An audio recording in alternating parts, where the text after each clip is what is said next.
This is Unit 5, Day 1 notes, and they start on page 3.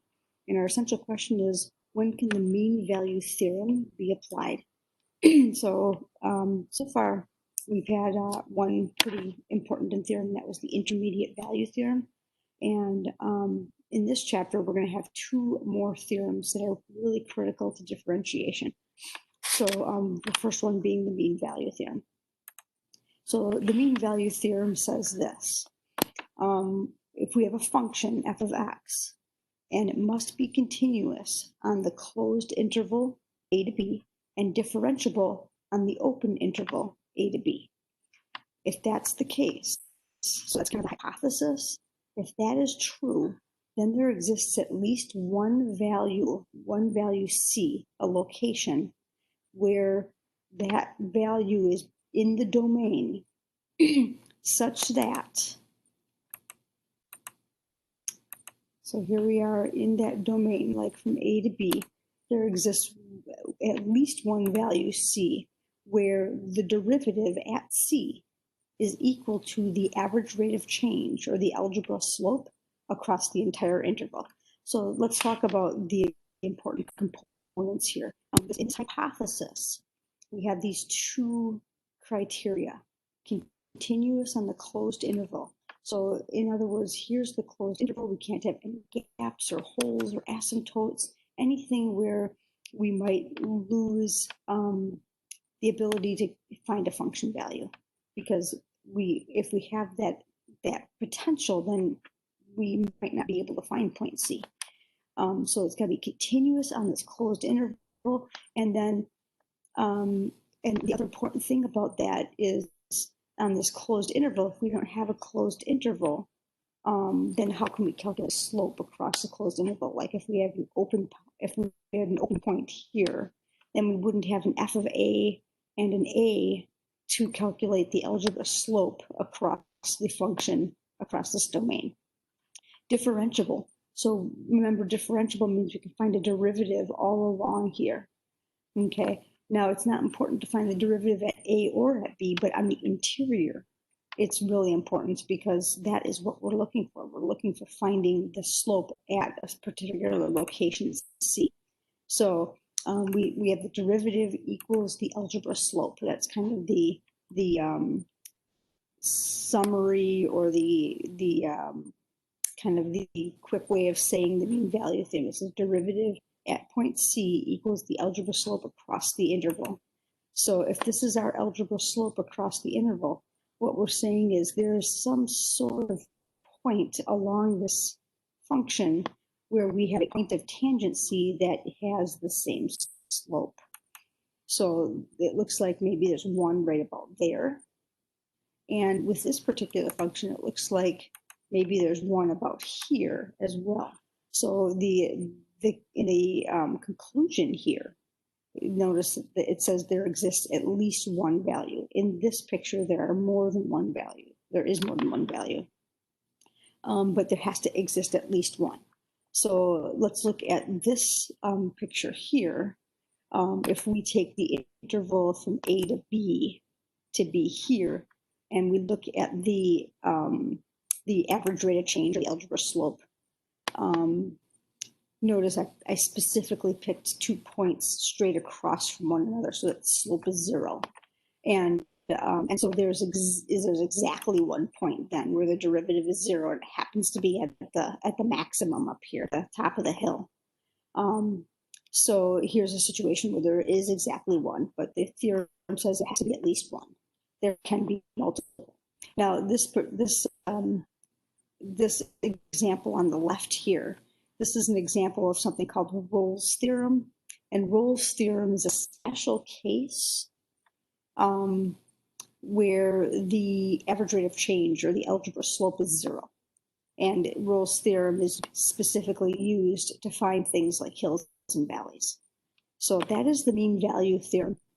And what we're going to do is we're going to determine when it can be applied. And then if we've determined that it can be applied, then we're going to actually apply it and find that location C.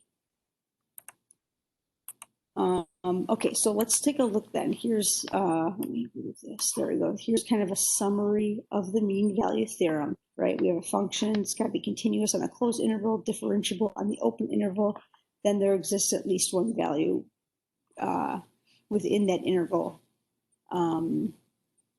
such that the algebra slope equals the derivative. So here are three examples now of functions where the mean value theorem does not apply. So we're looking at the closed interval from 1 to 3. And on this first function here, we've got this jump here. So in this situation, we lost our continuity. So that's part of the criteria and the hypothesis of the mean value theorem. You got to have that continuity, and we don't.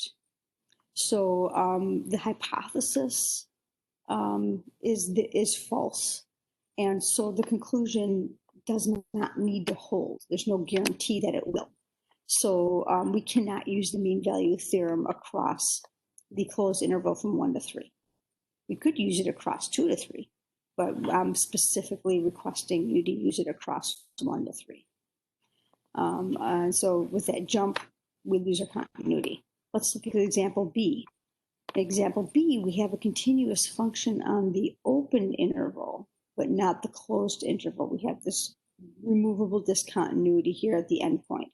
And so since we have that removable discontinuity, to use these 2 points to calculate our algebra slope or our average rate of change wouldn't make any sense because this point isn't down at the function.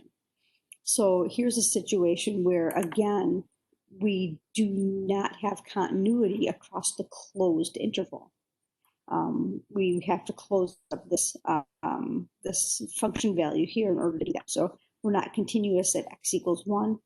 And so we have not abided by the hypothesis here. So there's no guarantee that we're going to find a point on the interior where the algebra slope or the average rate of change is equal to the derivative. And like I say, there's no guarantee. If I try to do an algebra slope between these 2 points, it looks like there's probably a point of tangency somewhere about here that would match the slope. So it's possible, but again, there's no guarantee because the hypothesis isn't true. We haven't abided by the criteria of the hypothesis. If we look at C here, we've got this function here. It looks like it's continuous on the closed interval, but at this location, it's not differentiable. So on the interior, we have this point of non-differentiability, if you remember those. Those are your cusps and your corners and any discontinuity and any asymptote. And so since we have a point of discontinuity here, or excuse me, if we have a point of non-differentiability here, this cusp, then we can't, again, our hypothesis is not true because we don't have differentiability at x equals 2. So again, the hypothesis is not true. So the conclusion, there's no guarantee on the conclusion that we can find a location where our slope matches our derivative. So those are 3 cases where the mean value theorem definitely cannot apply. So let's take a look at this question here. It says let f be a function given by this polynomial, x cubed minus 3x squared, where all values of c satisfy the conclusion of the mean value theorem of differential. What are all values of c that satisfy the conclusion of the mean value theorem of differential calculus on the closed interval from 0 to 3? So if we know this, they're not saying it's continuous or differentiable, but we know, because we know the characteristics of this function, we know that polynomials are continuous and polynomials are differentiable. So by them giving us the function here, we can determine that we have a continuous function on the closed interval and a differentiable function on the open interval. So we can go ahead and calculate the location, all those locations that satisfy the mean value theorem. So we are going to go ahead and let's look at it. Actually, let's look at a few things. First of all, We're finding a value that's on the interior. That's that value C. So we know that that value does not exist at the endpoints. And that's kind of cool because then we can automatically eliminate this, and we can automatically eliminate this, and we can automatically eliminate this. And guess what?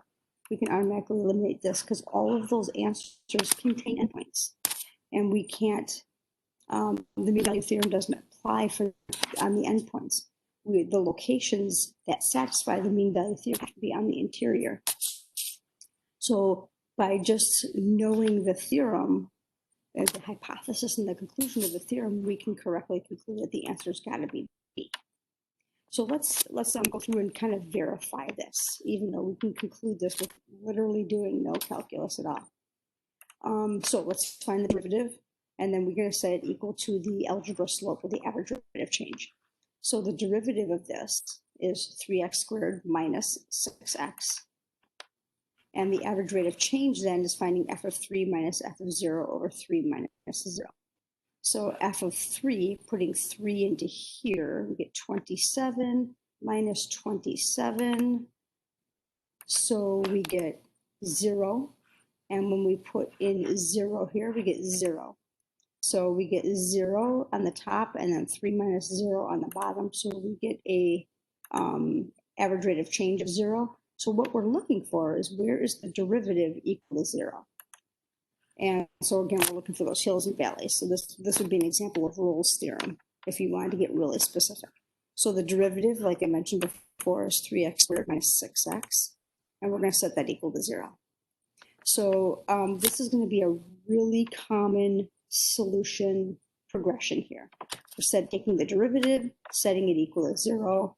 The next thing we have to do is look at this and say, well, what values of x make this 0? And that involves factoring and solving. And so that is a really, that's a progression of steps that we're going to use a lot, really rely on, is calculating a derivative, factoring, and then solving that. So we're going to go ahead and factor out of 3x. And so we're left with x minus 2. After we do that, setting it equal to 0. And now that we have a factored form, we can set up our expressions where 3x equals 0 and x minus 2 equals 0. And that's going to give us, we solve that, x values of 0 and an x value of 2. Okay, so we know that these are the two locations where our derivative equals 0, which is what our average rate of change is.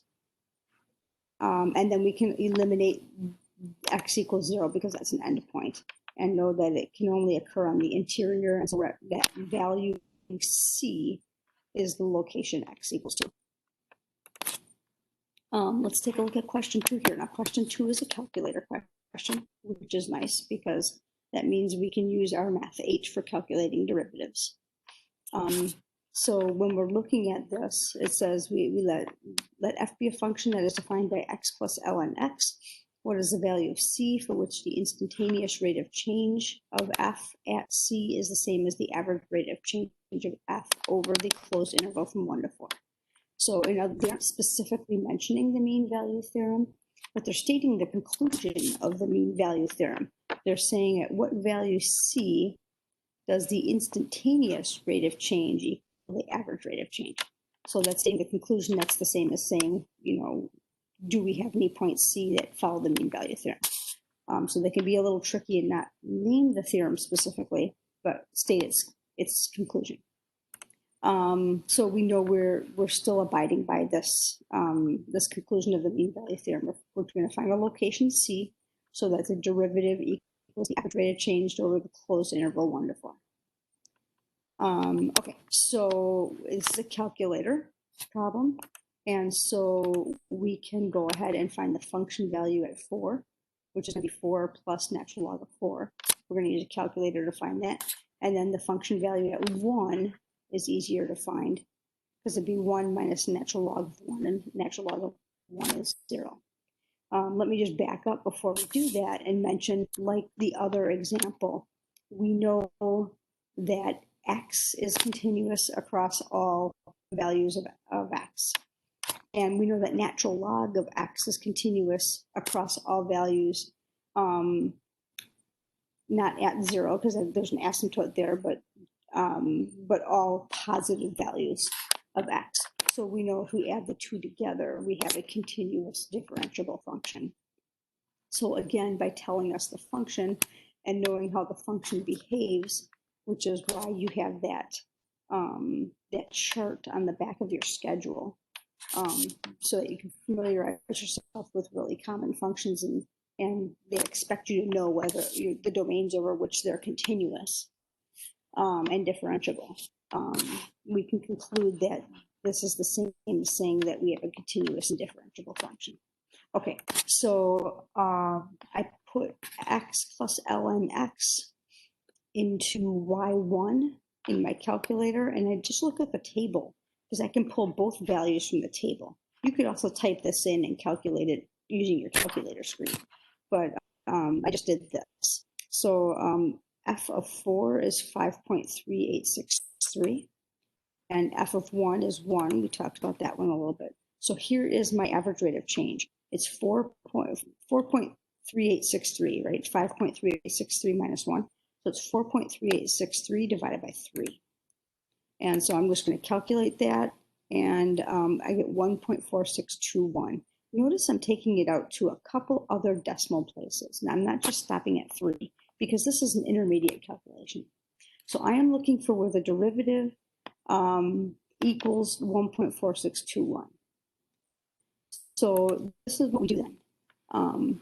In order to find out where that is, we don't have to, it's not bad to differentiate this by hand.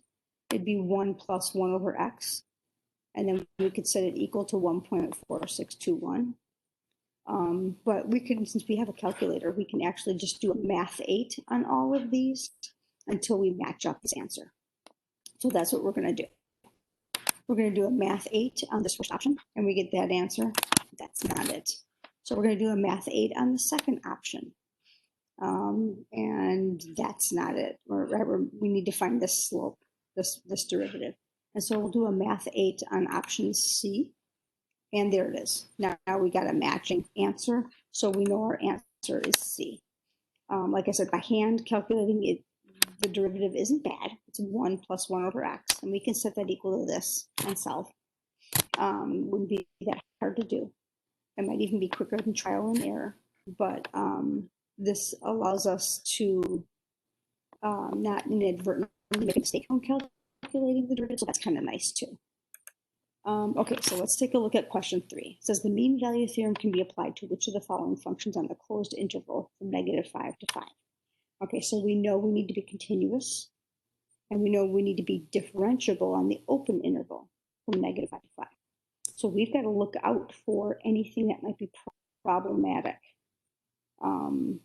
in that situation. So the first thing I see here is that all of these options are rational expressions. They're all fractions. So the one thing that I want to be certain about is that 0 doesn't occur in the denominator.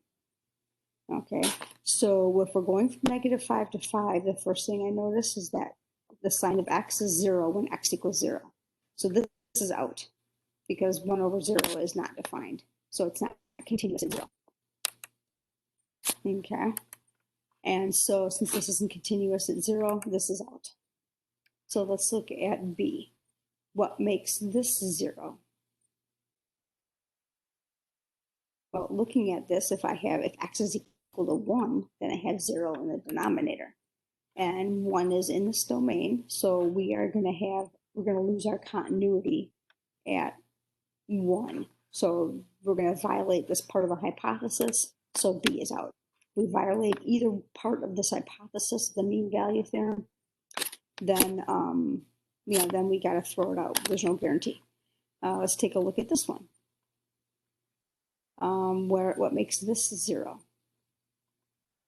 And that is when x is equal to 6. Well, 6 is out of the domain. We don't care what happens outside the domain. So that's encouraging. So -6 would also make this 0, because when we square it, it would be a positive 36. So, but again, that's out of the domain. So this one is continuous from -5 to 5. So that's a good candidate here. We'll hang on to that. Then we'll take a look at this one. What makes the denominator 0 here? When x is equal to 2, also x is equal to -2, right? That would make it 0. And those are both in the domain. So D is definitely out. So the answer has to be C. That's the only one that is continuous over the interval. And so we've crossed the first hurdle. Now the second hurdle is it differentiable over -5 to 5? And if we look at this, we know that we could do the quotient rule on that. You don't have to. I mean, it's not asking you to find the derivative, but we know that we could do the quotient rule on this, so we know it's differentiable everywhere. So the answer for that one is C. Okay, so when we get into class, we will talk about takeaways from the notes and then do a quick summary, and then you'll be applying the mean value theorem to a problem set.